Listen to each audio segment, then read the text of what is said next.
Hi, I'm Mark Murray, and in this session we're going to learn a little bit about ways to teach your students about how to use their cameras, about controlling motion, controlling depth of field, and controlling the lighting so that they have a better understanding of exactly what it is that camera can do.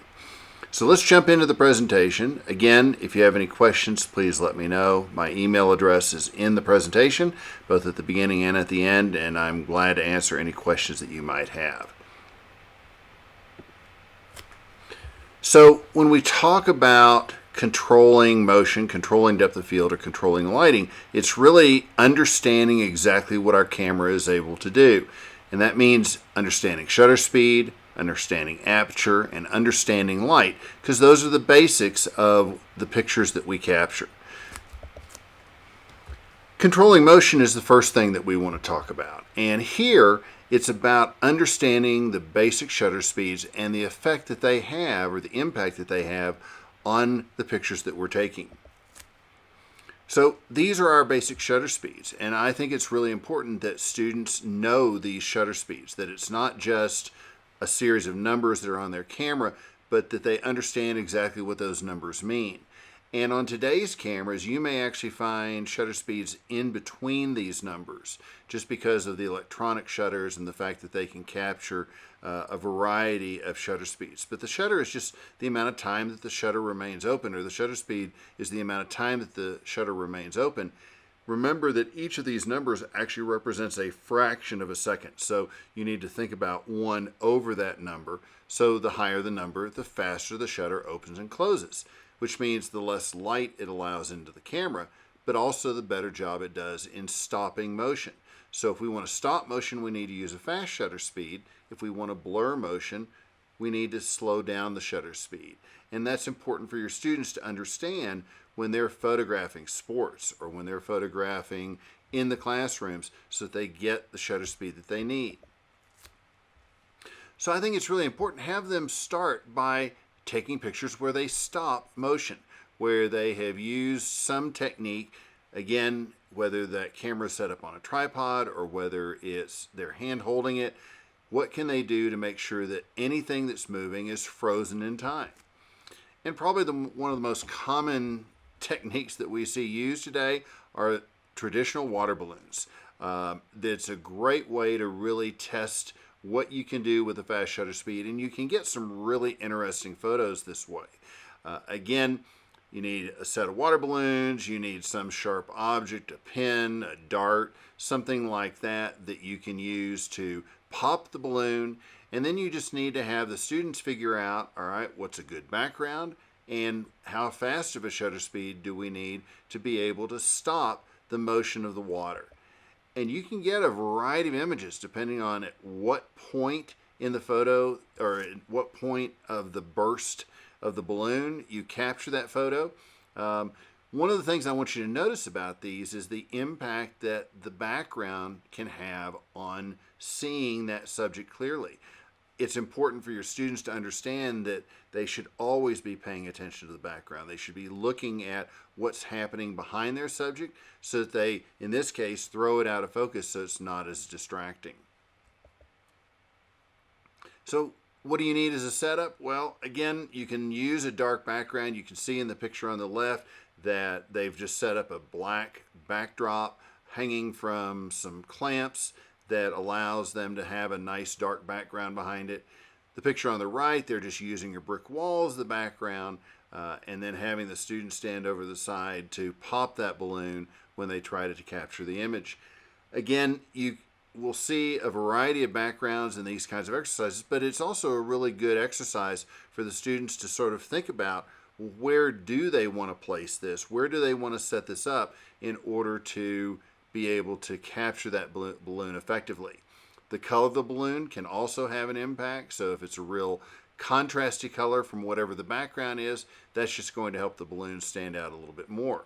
And you can see in the left-hand picture, the person's holding the balloon. In the picture on the right, they've got it tied to a little bit of a string so that they can hold it up like that and have no hand in the frame. And there's what happens when you get that really dark background, so that the water and the hands or whatever they've got holding and popping the balloon really stand out. Again, the shutter speed that you need to stop this kind of photo or to stop this action could be 500th of a second, 1,000th of a second. Today's cameras can go all the way up to 1/8,000th of a second sometimes. So have the students practice with different shutter speeds to see which one does the best job of giving them the picture that they want. And then you can also use a real person in there. And again, applause to Hal Schmidt for being the model in these pictures. But I want you to notice again how the two different angles really make a difference in terms of how clearly you can see that water around his head when the students have popped the balloons. You don't have to be the model, but this might be a fun way to get your kids involved in terms of seeing what they can capture when they pop the water balloon.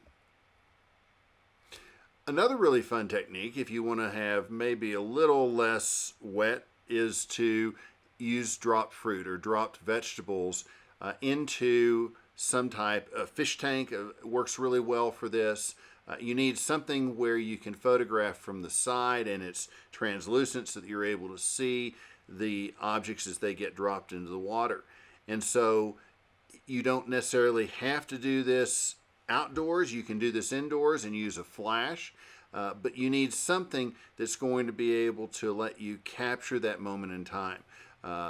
Notice again how the darker background helps make everything stand out so that you don't have those distractions from behind the object that's being dropped into the water. Here's another example. And one of the things to remember is that when we're photographing water or anything that's translucent, we need some light from behind in order for that to really show up. So in this case, the lighting is a flash and it's actually partially behind the glass so that you're getting that light coming through the water, and that's what helps it stand out. And here's a picture of the setup that these students were using at Ben Barber Innovation Academy in Mansfield to actually do this same kind of shot. So they've got one person who's getting ready to drop the fruit into the glass. They've got a strobe set up that's plugged into the camera with a sync cord so that when they release that shutter release on the camera, the strobe goes off. So that you'll notice there's a lot of light in the room. One of the things to have your kids play with, especially if you're using a flash, is it better with the lights on or the lights off when they do this kind of exercise? And here's the result. Again, one of the really fun things about this kind of assignment is to photograph that. Use not only a fast shutter speed or a shutter, especially if you're using that external flash, you need to make sure that the shutter speed synchronizes with the flash. And you don't have to have that big studio setup that you just saw. Just an external handheld flash can work very effectively. You'll actually find that if you power down that flash, if you're able to dial down that flash so that it's not giving you full power when it goes off, it actually goes off faster. And that's what we can use to help stop the action. But again, it's all about making sure that the other thing I was going to say is that if your camera has the ability to do multiple frames at a time or do a burst of frames, that can be something that the student may find really handy when they're doing this kind of picture so that they're not having to try and capture that one exact moment. There are also devices, triggers that you can set up to where when the object breaks a beam of light, that's what's actually triggering the camera. But that's something that most schools definitely don't have on hand, and you don't need to go out and spend the money to do that. But again, it's just a way for you to control that action. And then carry that through to some sports photographs. So once your students have practiced being able to stop motion with the balloon or the fruit or vegetable or whatever it is, then have them go out on a bright sunny day, because that's certainly going to make it a little bit easier for them to stop action with a fast shutter speed because it's so bright outside. The shooting indoors in the gym or shooting in at the football field or for a soccer game has its own difficulties if you're trying to photograph at night or indoors. So let them practice a little bit by shooting these kinds of bright conditions, and that's just going to give you a little bit better approach to seeing what they can do to stop motion. And then once they've practiced that, then have them do the opposite. Can they show motion in their picture?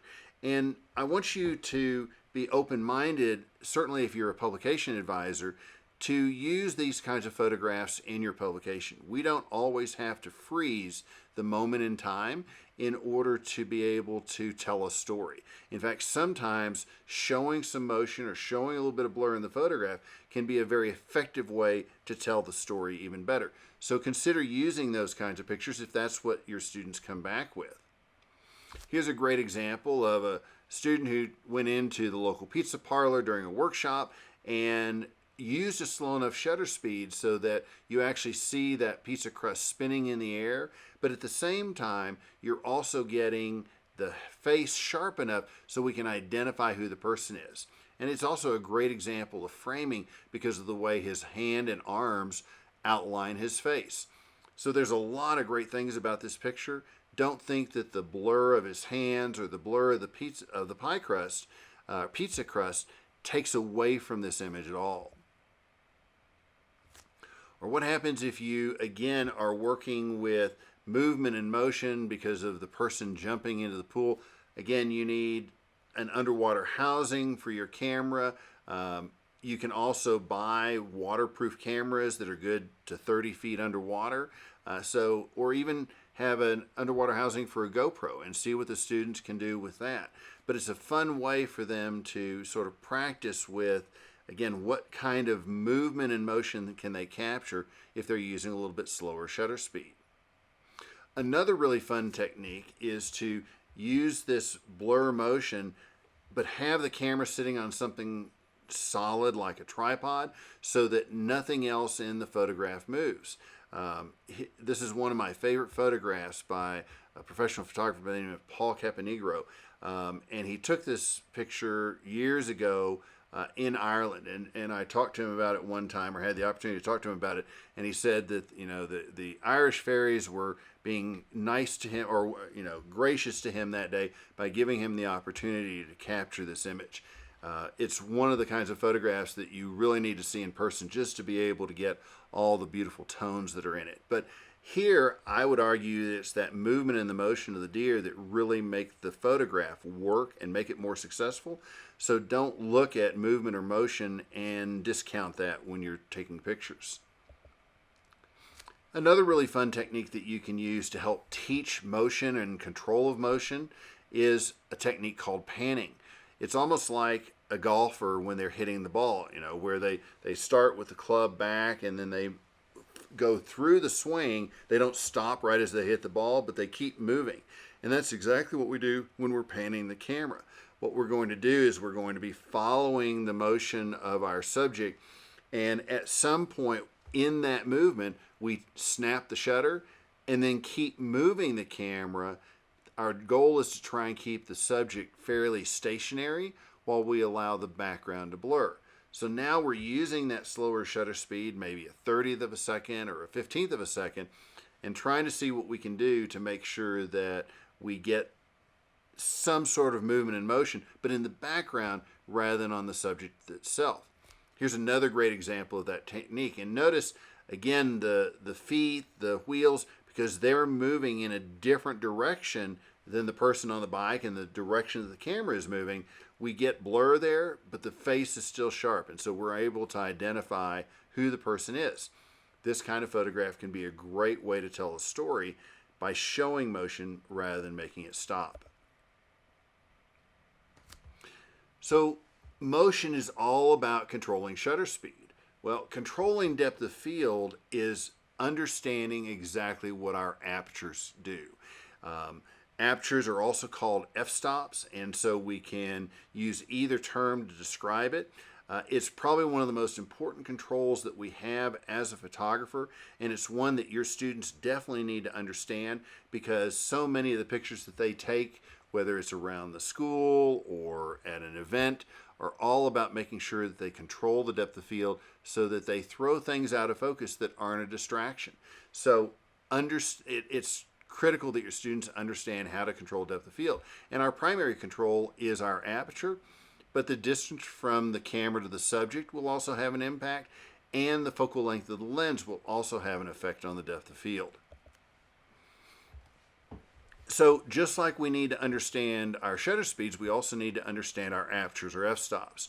And these are all our basic apertures. Again, you don't see as much in between these like we might on our shutter speed.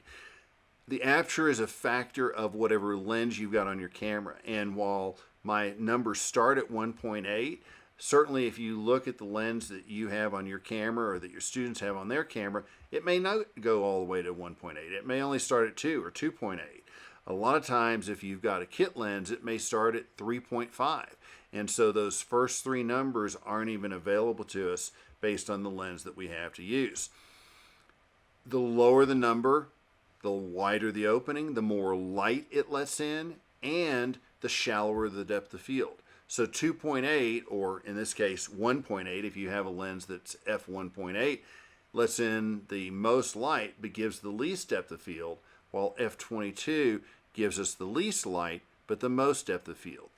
Again, it's important for your students to understand that so that if they are manually adjusting the exposure on their camera, they have a good sense of exactly what they are going to do with their exposure and with the motion and with the depth of field.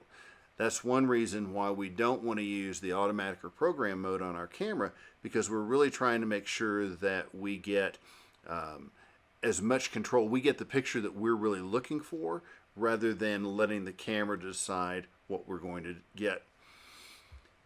One of the things to understand about depth of field or about these apertures is that as I move from one f-stop to the next, I'm either doubling or cutting the light in half, which is exactly the same thing that happens with our shutter speeds. And that's what allows us to create our correct exposures.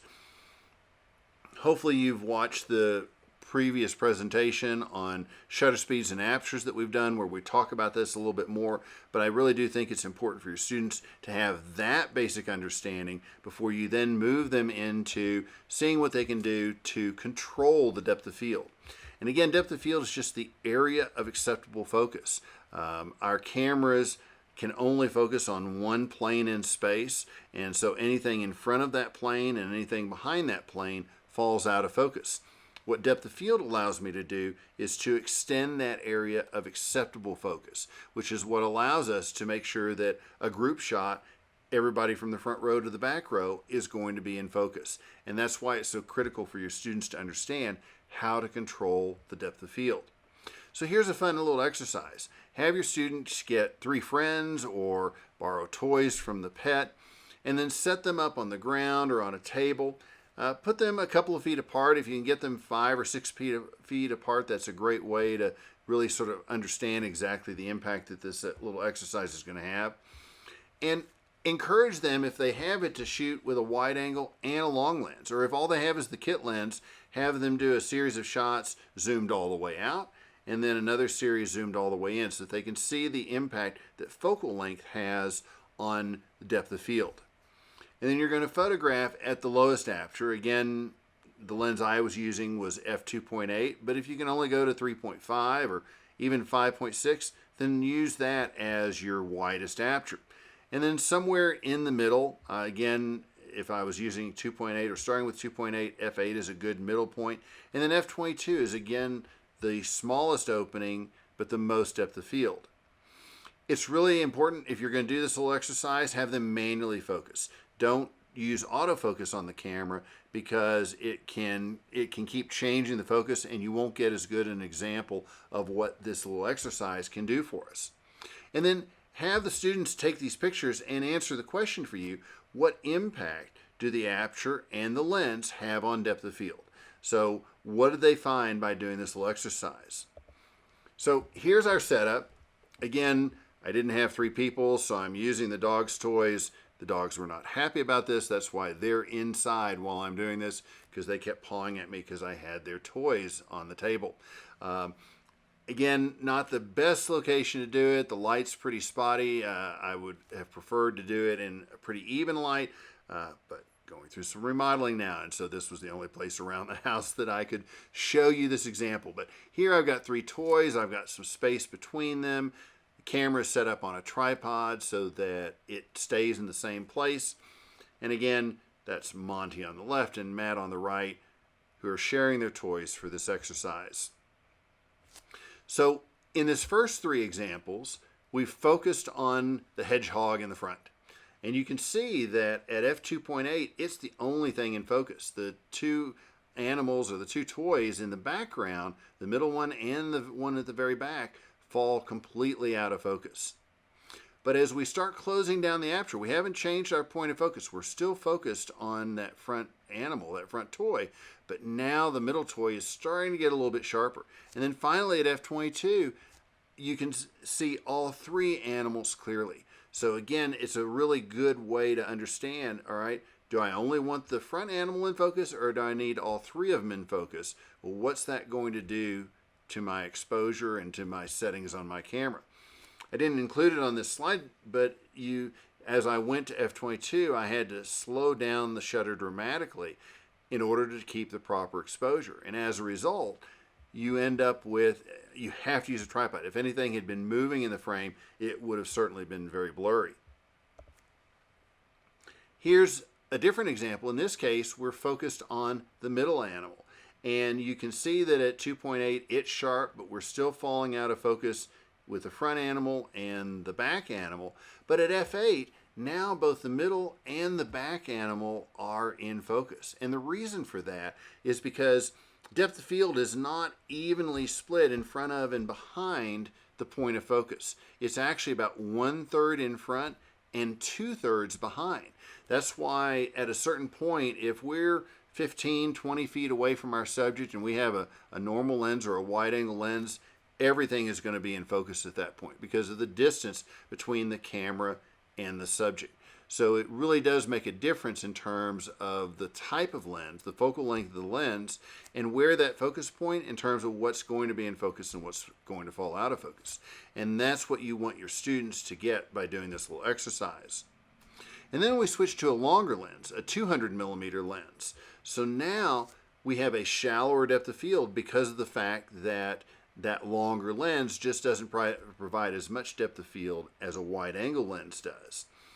And in this case, here we're focused on the front toy again. You can see that at f2.8, only the front animal is in focus. The middle animal starts coming into a little bit of focus at f8, but at f22 now we have all 3 of them in focus. But the other thing I want you to notice that long lens does, see how much more compressed they are, how much closer together they look? That's a factor, or that's an impact of that long lens. It just makes objects look closer together in your frame.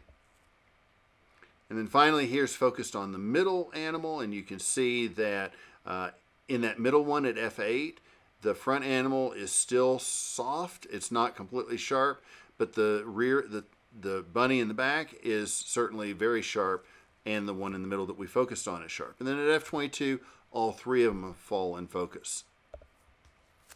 So that's a fun little exercise, and again, if they do it with their friends, that can make it even more fun.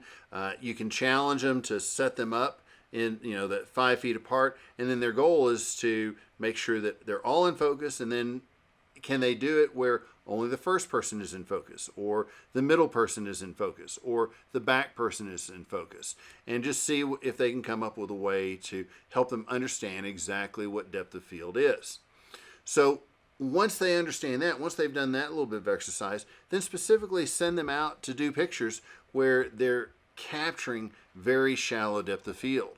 Whether that's, again, little toys on the ground where it's the only thing in focus and everything behind it falls out of focus, or butterfly, or even the parts of a flower. When you're photographing that close, you have almost no depth of field at all, even at f22. So it's a really great way to understand how the closer I move to my subject, the shallower the depth of field is going to become. Again, that's one of the most important controls that we have, and it's what you want your students to do when they're photographing for the publication, so that if they're photographing in a classroom, or if they're photographing a crowd or in a crowd, they can make sure that they throw that background out of focus if it's going to be a distraction to their primary subject. Depth of field, a shallow depth of field is the way that we do that. And then once they've done the shallow depth of field, what can they do to capture everything in focus? What can they do to make sure that everything from right in front of the camera to the far background is also sharp? And again, one of the things that they'll start to figure out is that not only if I use f16 or f22 on the lens, but if I use a wider angle lens, that's going to give me more depth of field. So again, you can see here with the wide angle lens, the photographer is very close to that front bicyclist coming up the hill, but even those bicyclists all the way at the back of the line are still sharp because of the wide angle lens and the aperture that he was using to capture this image. Here's another fun example. Again, another wide angle lens, which is what's giving us that little bit of distortion up in there in the corners of the frame. But both the bird and those buildings in the background are all sharp. And that's what a lot of depth of field will give us. And then finally, we need to talk about controlling light. And this is one of the other areas that I think is really critical for your students to understand. Photography actually means to write with light. When it was first invented in the early 1800s, they gave it the name photography because that's the way they described this technique, is that the photographer was writing with light. So your students need to have a really good understanding of light, but they also need to think about light in a way in terms of what can they do to write with that? What can they use? What can they do to capture the image that they want? So I think it's really important for you to start by talking about the characteristics of light, the quality of light, the direction of light, and the color of light, and helping them understand that. Our quality is harsh light, which is light coming from a single direction and creates very dark, distinct shadows. Soft light, which is scattered or diffused light. It's standing in the shade on a bright sunny day or under the shadow of a tree, or light that's passing through clouds or fog or rain. It softens because there may not be any shadows at all with that kind of light. And then directional diffuse light is light that's coming from a single direction, but it's not shining directly on the subject. So it's diffused light, and that can actually be some of the prettiest light that we photograph with. And when we talk about direction of light, our directions are either overhead light, which is what looks the most natural, front lighting, which we also call flat lighting because it makes everything look very two-dimensional, side lighting, which shows shape and depth and texture, backlighting, which will produce a silhouette if we expose based on that backlight, and then light that comes from below is more commonly referred to as horror lighting because that's the type of light or the direction of light that we often saw the bad guys lit in the old horror films in the 1950s and 60s. And then finally, when we talk about color of light, we can talk about warm light, which are the yellow and red and orange that we see early in the morning or late in the afternoon in that golden hour. Cool light is blues and greens, and you'll find cool light both in the shade or shadow on a bright sunny day. So if I walk into the shadow of a building or the shade of a tree, I'm going to end up with cooler light on my subject. But even your electronic flash can provide you with a slightly cooler light. It's a little bit blue, and sometimes we will correct that to make sure that we don't have as blue a subject as what that flash might give us. And then neutral light is just that white light that we get in the middle of the day. So one of the exercises that I would suggest that you do is have the student go out and find examples of all of those characteristics of light.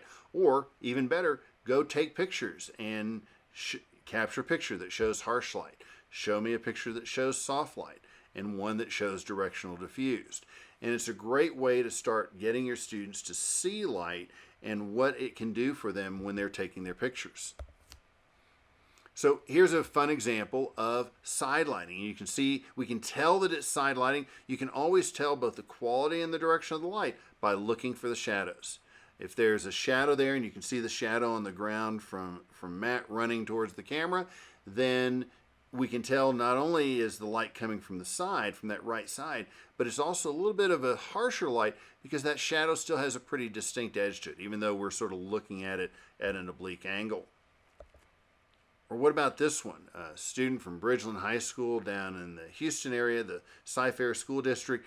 Beautiful example of overhead lighting and where shadows end up being cast, in this case going down rather than to the back or to the side. That's one of the things that you want your students to understand is where are those shadows going to go and what's the impact of that on the crowd of people if that's what we're photographing. And then finally, here's a beautiful example of directional diffuse light. So the light's coming through that window on our left, her right, but it's not a directional light in the sense that it's shining directly on the subject. So it's got a direction to it, but it's diffuse lighting. And this is the same kind of light that the school portrait photographer uses with the umbrella or the softbox when they're doing school portraits. So it's a really important way for your students to understand the impact or the way in which this light is going to make their subject look. It's some of the prettiest light that we photograph with. And then that warm light, if they're going to go out early in the morning to shoot cross country or late in the afternoon to shoot the baseball game at the end of the day, really take advantage of that golden hour light because it can be some of the prettiest light that we work with. But then really take it a step further and using a tripod and maybe a long shutter speed and a light source, have them start creating things with that light source. Here's a fun example in downtown Fort Worth during a convention where the photography teacher got the students out there and actually had them drawing in the air with their light source. A long shutter speed allowed them to capture that. So this is a fun way for students to really sort of practice that drawing with light or painting with light little exercise. Here's another fun example where they're actually using a light stick that has all those different colors in it and actually moving that behind the people during this long exposure from one of the ILPC workshops. And then take it even a step further. Think about light as paint. If photography really is about writing with light, then we can take light and apply it to the scene, whether it's using a flash to capture the same person in multiple spots in a dark area, or even applying light to a scene in a way that lets us light it up in a way that we wouldn't be able to do at any other time of day. Here's a fun example that we did one year at a workshop up in Commerce, Texas. And the people in the foreground you can see are actually in there multiple times because they're walking through the frame firing a flash in order to light up these baseball fields. It's a longer exposure, so the camera's sitting on a tripod so that it won't move, and as a result you're actually getting them multiple times in the frame. The people who didn't move, like that woman over on the left hand side, is nice and sharp, but we see that those ghost-like figures. Now here the people are actually in the frame. Here's one where they're not. So they were set up so that they were outside the field of vision of the camera, but they're doing exactly the same thing. They're using flashlights or electronic flash or really any sort of light source during a long exposure to be able to light up that scene. We've seen schools do this, or programs do this, where they take their school building, turn out all the lights on the school at nighttime so that it's completely dark, and then paint with light that scene to come up with some really interesting effects. Just so you can see, and it's a soft image because the camera that the photographer was using to capture this image has moved during the exposure, but that's exactly what's happening. There were about 30 people sort of looped in a semicircle around this house, firing their flash or firing their camera multiple times in order to light up the scene. And a really great resource, if this is something that is really of interest to you, and it could be a really, not only a staff project, but a school-wide project, you should take a look at a website called the RIT Big Shot from Rochester Institute of Technology in Rochester, New York. They've been doing this project almost on an annual basis since 1987. And there's the URL up in the top left corner, so I encourage you to take a look at their website. They do a gigantic painting with light assignment, and it's a way for their students to sort of, again, really learn about light and the impact that light has on their scene. So I was fortunate enough to be able to participate one year in the Big Shot when they came to Arlington, Texas. This was on March 23rd, 2013, and we are lighting up AT&T Stadium. There are 2,400 people, and you can see a lot of those people out in the parking lot. There are people standing down at the bottom of the frame. What's really great about the Big Shot website is that they will tell you the exposure information on every one of the photographs that they have featured there from all the different years that they've been doing this. So it gives you some really great information about the exposure that they had to use to capture this image. The reason that you're actually seeing the people is because they realized that because this was a reflective object, all that material is glass on the front. If you pointed the flash or if you pointed the lights directly at that, you'd get all these specular highlights reflecting off the glass. So the idea that they came up with is that they've got everybody pointing the light at the ground, so that they light up the ground and then reflect that light up off the ground in order to light up the stadium. Again, it was a really fun exercise, a very cold night, but 2,400 people showed up to be able to help out with that picture. Again, I'd encourage you to take a look at the other images on the Big Shot website, because there really are some fun examples. They've done the Alamo down in San Antonio, Texas. They did a battleship in the Boston Harbor, as well as a lot of other scenes over the years. Hopefully that's given you some good ideas on some fun ways that you can teach photo basics to your kids. Again, it's important for them to understand motion and depth of field and light and how to control those with their camera, so that the camera just becomes a tool for the picture that they want to create. Again, my thanks for paying attention. Let me know if you have any questions, and thanks for being here.